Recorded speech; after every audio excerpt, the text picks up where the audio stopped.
Bonjour à tout le monde. Comme vous saviez, dernièrement, je vous ai dit que je ne prendrai la parole que si c'est indispensable. Je viens à peine de me réveiller, le temps de prendre un petit café, vu que vraiment j'ai passé une nuit difficile. Après le contact que j'ai eu avec mon ami journaliste qui est allé au Congo, comme je vous ai dit, le travail, nous le faisons derrière le rideau, c'est pas sur Facebook. Le même ami journaliste qui est un ami de terrain, qui connaît bien l'Afrique, qui est déjà allé plusieurs fois en Afrique, au Sénégal, au Mali. Il est rentré et le vocal qu'il m'a laissé, ce matin on a échangé, mais le vocal qu'il m'a laissé m'a coupé le sommeil hier nuit. Et je lui ai répondu, je dis, si ce n'est pas que tu étais un journaliste, moi ce vocal, j'allais le diffuser pour le faire écouter à tout le monde. Et ce matin, il m'a dit, c'est vrai, c'est une discussion privée, mais je t'autorise à le publier si tu veux. Donc c'est un vocal que je ferai écouter aux Italiens. Pratiquement quelqu'un qui connaît le terrain, qui connaît l'Afrique, qui est allé sur le terrain pour mener une enquête par rapport à tout ce qui se dit sur le Congo, sur le travail des enfants esclaves, des enfants soldats. J'ai dit bien un journaliste de terrain de la télévision nationale italienne. Il est revenu choqué. Il dit, j'ai passé 8 jours en dépression. Si, je connais l'Afrique, j'ai vu la pauvreté en Afrique.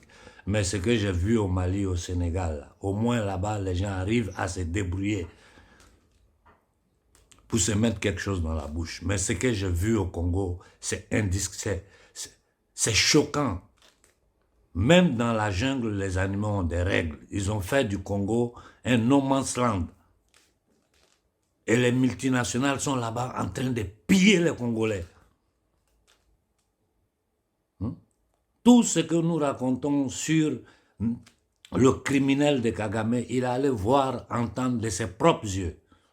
Et son document va sortir sur la télévision italienne si on le fait passer, parce que souvent les gens bloquent.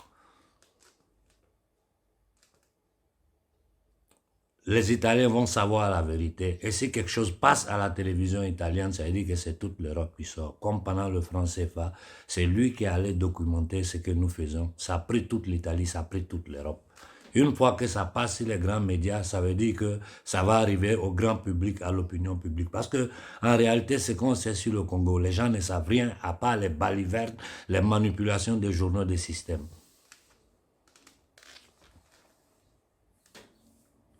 Voilà pourquoi certains frères au Congo avec qui je suis en contact m'avaient signalé les travaux du frère Charonana. Béanzan aussi me l'a signalé, donc bon voilà, je l'ai commandé sur Amazon, j'attends qu'il arrive. Je vais étudier un peu ce bouquin-là et puis essayer de divulguer. Donc je dis à tous ceux qui peuvent l'acheter, achetez-le. À nos frères qui n'ont pas les moyens, je vais faire la synthèse du livre et puis bon, je vais vous expliquer en une demi-heure son travail. Je veux aussi remercier le jeune frère Aimé pour le poste qu'il a fait hier en appelant à l'union de tous les leaders panafricains. Moi, je vais une dernière fois éclairer quelque chose. Moi, je suis votre grand frère. Je ne suis pas dans vos compétitions. Je suis un homme libre. J'ai les moyens de mener mon combat. C'est ça qui me permet de rester toujours sur ma ligne. Celui qui me connaît là, il sait que je n'ai jamais dit un truc aujourd'hui, demain je dis le contraire. Si je ne sais pas, je dis toujours en mettant des conditions. Mais quand je me lève, pendant que je sais que c'est des millions de personnes qui m'écoutent, et je pointe le doigt sur quelqu'un, sachez que je suis sûr de ce que je dis, sinon je ne le fais pas.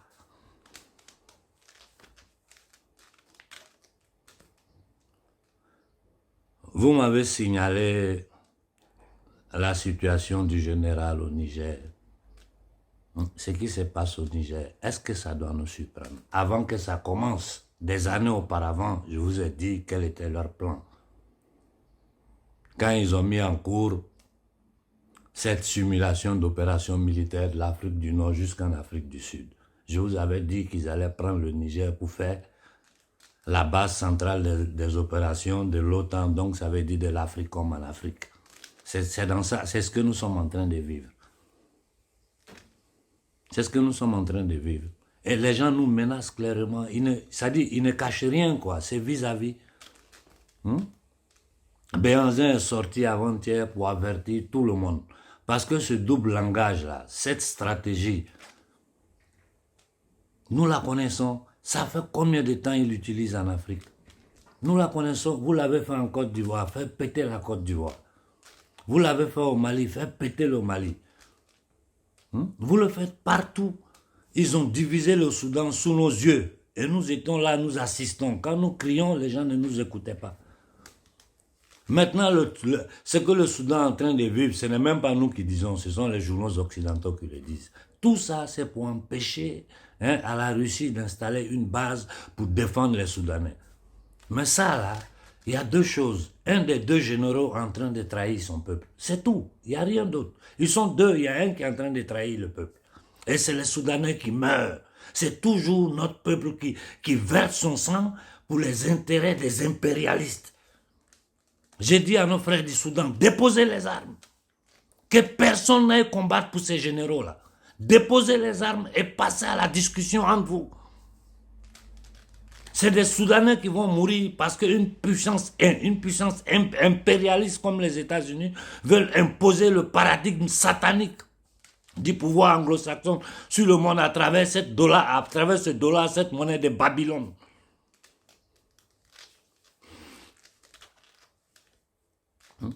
Après ça, il y a un député français qui se permet de faire l'histoire de l'Afrique. Voilà pourquoi j'ai applaudi la réaction de Béhanzin. Et après Béhanzin, j'ai vu que le frère Franklin est sorti derrière, d'autres frères sont sortis. Maintenant, quand ils se trompent là, nous devons attaquer en groupe. Ils attaquent et nous attaquons en groupe. C'est quelle histoire ça? Toi, tu restes en France quand le monde entier est en train de voir le peuple français maltraité par la Macronie. Le monde entier, dans le silence de l'Union européenne, dans le silence des Nations Unies, dans le silence de tous les instituts des droits humains.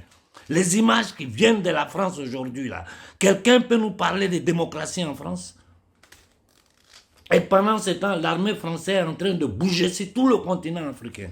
C'est-à-dire, la Macronie, le pouvoir satanique élitaire, cette synarchie occidentale-là, en train de faire la guerre aux peuples occidentaux et la guerre aux peuples africains pour maintenir le pouvoir aux mains d'une petite élite satanique.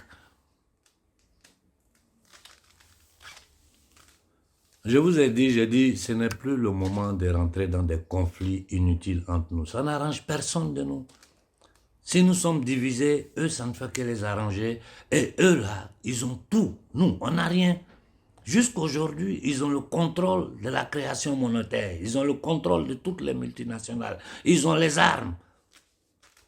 Même nos frères qui sont arrivés au pouvoir au Mali, au Burkina, qui tentent de lutter contre eux.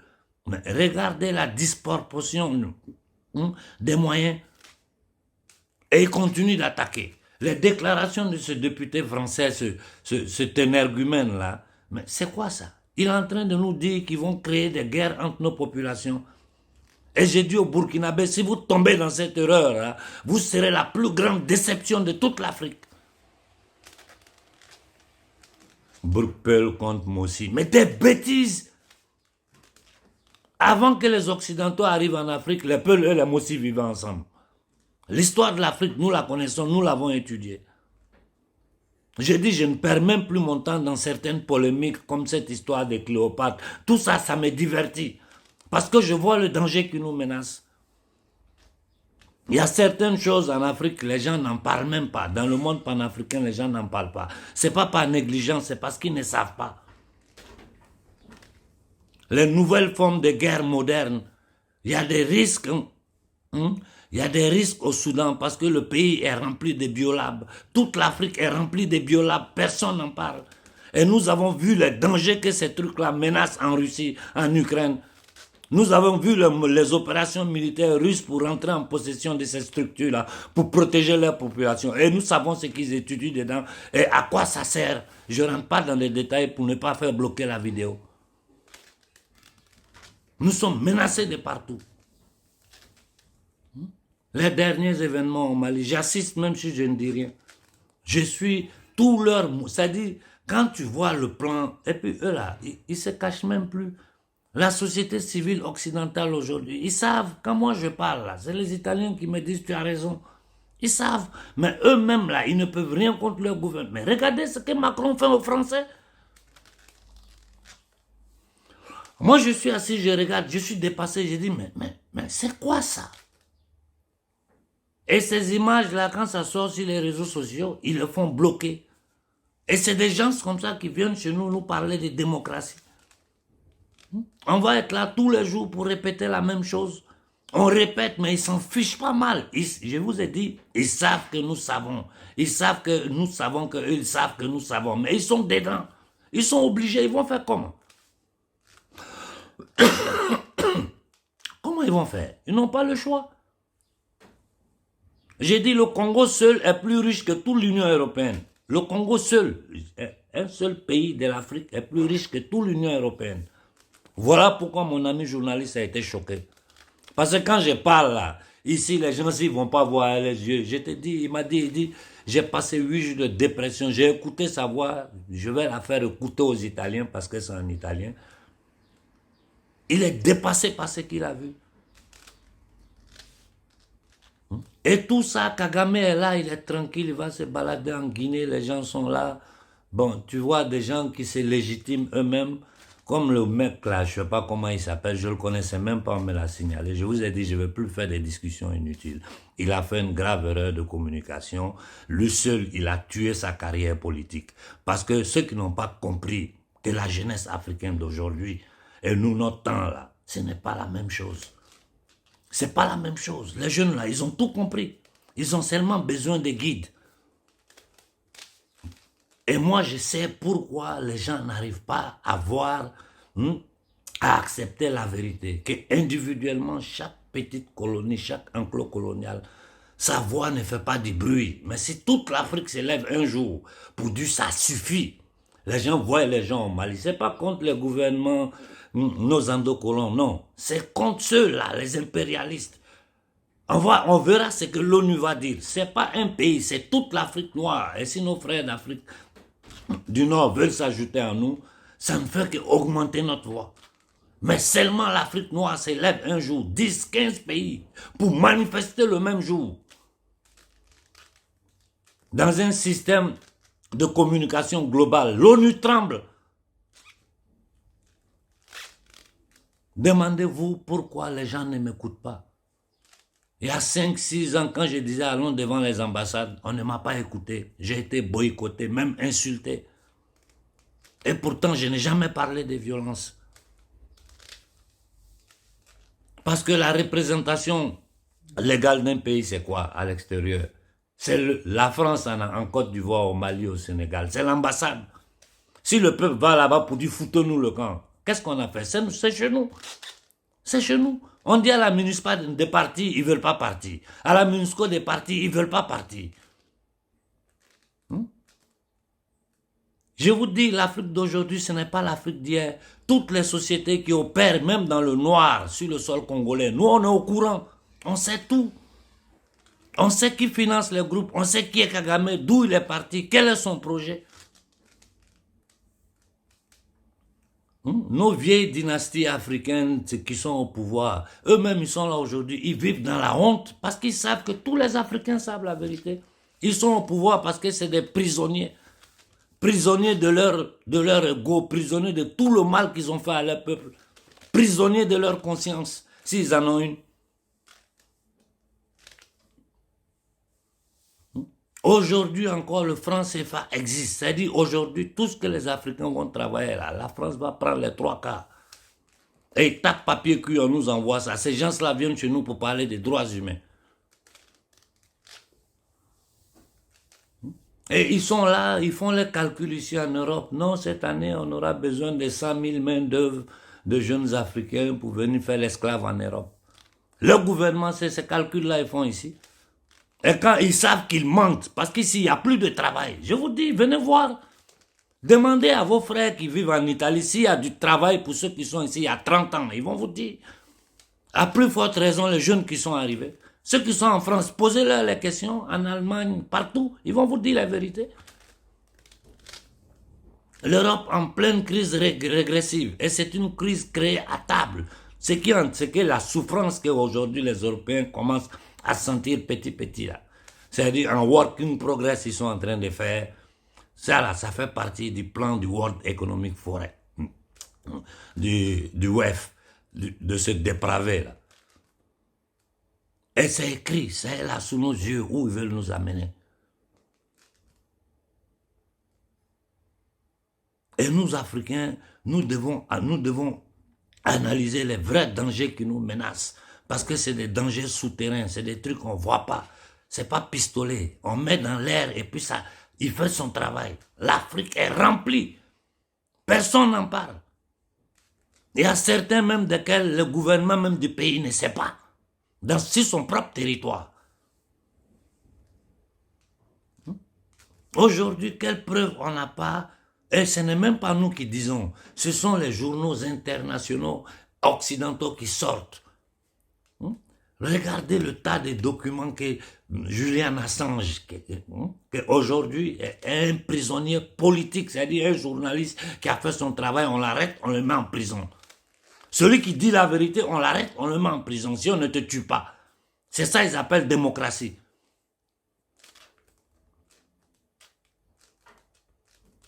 Nous les Africains, quand tu regardes un peu notre histoire, mais tu es choqué. Ils sont arrivés chez nous. Hein? Ils ont pris nos ancêtres, ils les ont mis dans des soutes, des bateaux, attachés comme des animaux. Ils les ont envoyés aux Amériques où ils ont exterminé les autochtones. Pendant 400 ans, nous avons construit l'Amérique. C'est avant-hier qu'on a eu les droits civiques grâce aux luttes de Martin Luther King, de Malcolm X et compagnie. Je ne me rappelle pas si c'est le 13e ou le 14e amendement aux États-Unis, ça existe encore. Allez lire. Et je vous dis, tout ce racisme, cette méchanceté contre l'homme noir, la falsification et l'effacement total de l'histoire de l'homme noir, de l'histoire de l'humanité, est fait exprès. N'oubliez pas que nous avons eu le code noir français, où l'homme noir était équiparé à n'importe quel objet marchandise. On pouvait acheter, vendre. Si ton papa meurt, son esclave passe à toi. C'est-à-dire, c'est son bœuf là, quand ton papa meurt, c'est toi qui as l'héritage.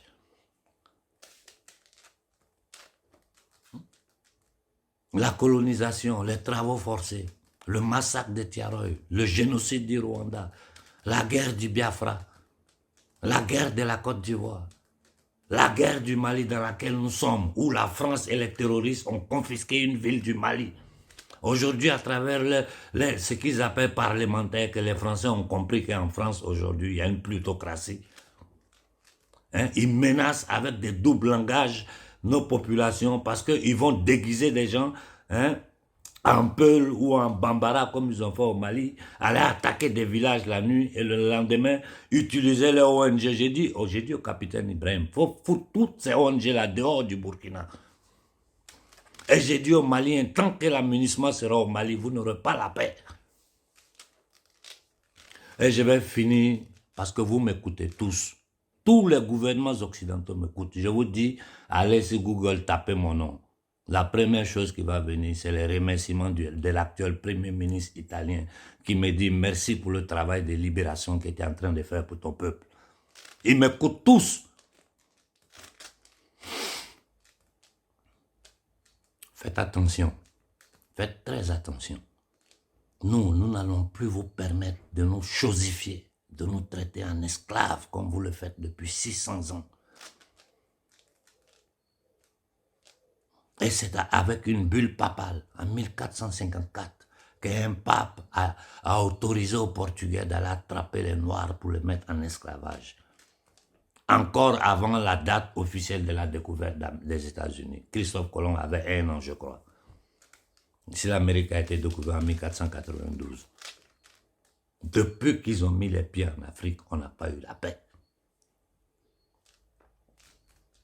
Aujourd'hui, sous nos yeux, dans un monde connecté, où tout se sait, j'ai dit une pierre ne bouge pas en Afrique, sinon on n'est pas au courant. Et ils continuent d'insister, de mentir. Ils utilisent les institutions qu'ils ont créées pour leur domination, pour se légitimer dans le monde. Je ne parle pas de nous, je dis regardez la violence que le peuple français est en train de subir de ce gouvernement-là, dans un silence total. Amnesty International, Human Rights Watch, toutes ces bêtises-là. Personne ne dit un mot.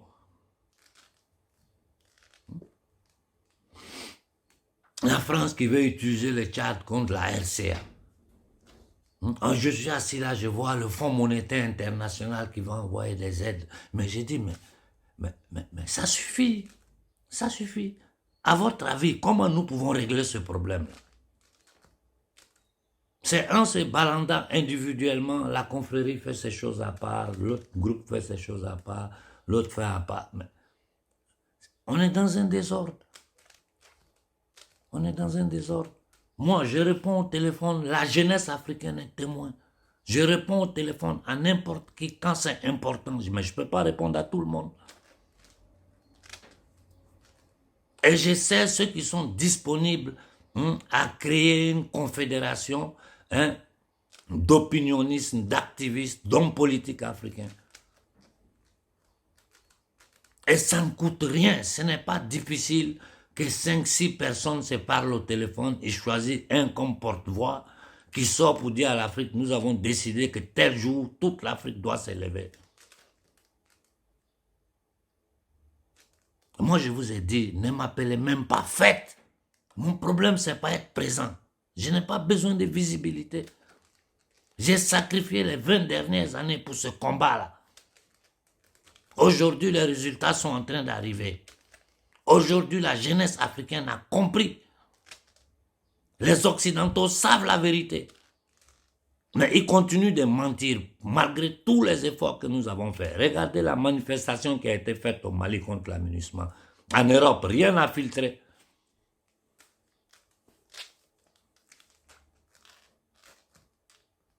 Quand les Maliens se sont levés contre la MINUSMA, ce n'est pas le Mali seul qui devait se lever. C'est le Mali, le Burkina, la Guinée.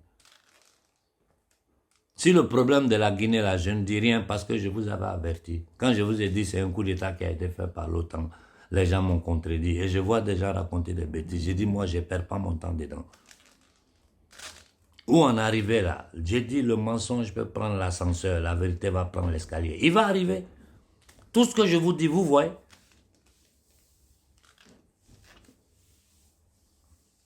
Je profite pour dire, moi, je suis clair et sincère dans ce que j'ai fait. J'ai dit au frère Sonko, les gens à côté de toi savent combien je te soutiens. Il y a trop de fausses voix qui sont en train de courir. Si ces histoires d'Auchan, si c'est ci, si c'est là. Il faut sortir, il faut faire taire tout ça, non? Parce que tu es notre seul espoir au Sénégal. Il faut faire taire toutes ces voix-là. Et il faut faire des déclarations claires pour ceux qui regardent la France-Afrique. Comme je t'ai toujours connu, clair, franc et direct, pour ne pas que quelqu'un puisse tenter de manipuler tes paroles. Quant à Nasra, ne perdez pas mon temps avec ce qui ne peut pas nous arranger. Je vous ai dit la vérité. Je vous ai dit la vérité. Si vous ne voulez pas m'écouter, ne m'écoutez pas. Et ce n'est pas moi qui vais décider qui sont les personnes valables au Tchad. Moi, je les observe. Je discute avec eux. Comme je le fais avec nos frères du Congo. Je discute avec des frères du Congo que je sais que si demain, ces régimes despotiques-là tombent, ils arrivent au pouvoir, le Congo va décoller. Parce qu'ils sont prêts à mener le combat. Ils sont dans l'ombre, mais ils sont prêts à mener le combat et ils travaillent. Pour envoyer quelqu'un au Congo, c'est par eux que je suis passé pour faire partie de mon ami au Congo. J'ai dit, tout ce qu'on fait, on ne le dit pas. Ici, c'est pour venir communiquer. Ici, c'est pour venir avertir.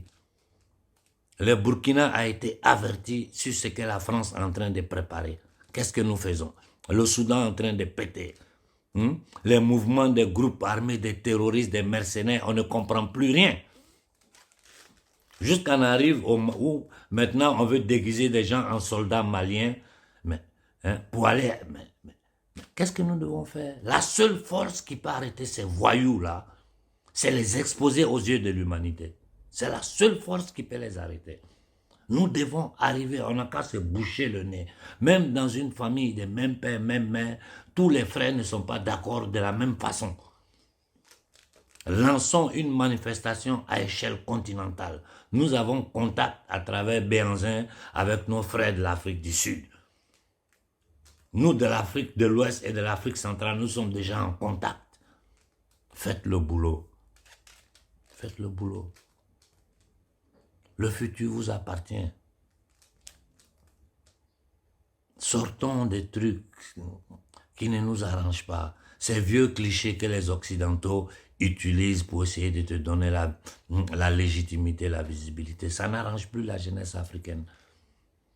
Ça ne marche même plus parce que les gens veulent du concret. Si dans les détails, ils ne savent pas. Donc notre rôle, c'est leur expliquer les détails, le mécanisme, la forma mentis de ces gangsters, de ces satanistes. Mais qu'on nous vole, qu'on nous pille, que le franc CFA est une monnaie des nazis qui tient l'Afrique dans un esclavage économique et monétaire. Tout le monde l'a compris. Tout le monde en a parlé. Et ça est encore sur pied. Si nous nous levons demain, cette histoire a fini. Tous nos voyous qui sont des psychopathes, c'est ce que c'est. Parce que quand tu les appelles voyous, tu es gentil. Mais ce sont leurs actions qui font que l'Afrique est dans ces conditions. Bon Dieu, au XXIe siècle, nous n'avons pas d'eau potable dans certains endroits en Afrique. Nous n'avons pas de courant, nous n'avons pas de routes. Toutes les grandes sociétés sont propriétés des Occidentaux. Avec les ajustements structurels dans les années 90, faits par Ouattara en Côte d'Ivoire, ils ont raflé toutes nos entreprises d'État qui étaient en train de naître. C'est le FMI, qui est une banque de propriété de la famille Rothschild, c'est-à-dire la mafia ashkénazite. Ne confondez pas. Mais comme je vous parle de la mafia sicilienne, de la mafia calabraise, de la mafia de la Yakuza, je vous parle de la mafia ashkénazite. La mafia des mafias, c'est cette mafia-là qui crée le dollar. C'est cette mafia qui contrôle toutes les grandes multinationales, les grandes sociétés financières. Et c'est eux qui sont derrière la Première et la Seconde Guerre mondiale. Les autres mafias travaillent autour. Toi, tu existes si eux ils veulent.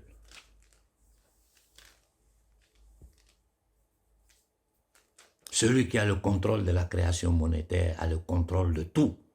Parce que c'est de là tout part. Voilà le secret de leur puissance sur le monde. Quand celui qui... C'est des choses, c'est tellement simple à comprendre. Nos frontières en Afrique, qui les a tracées? Ce sont eux qui ont tracé les frontières africaines.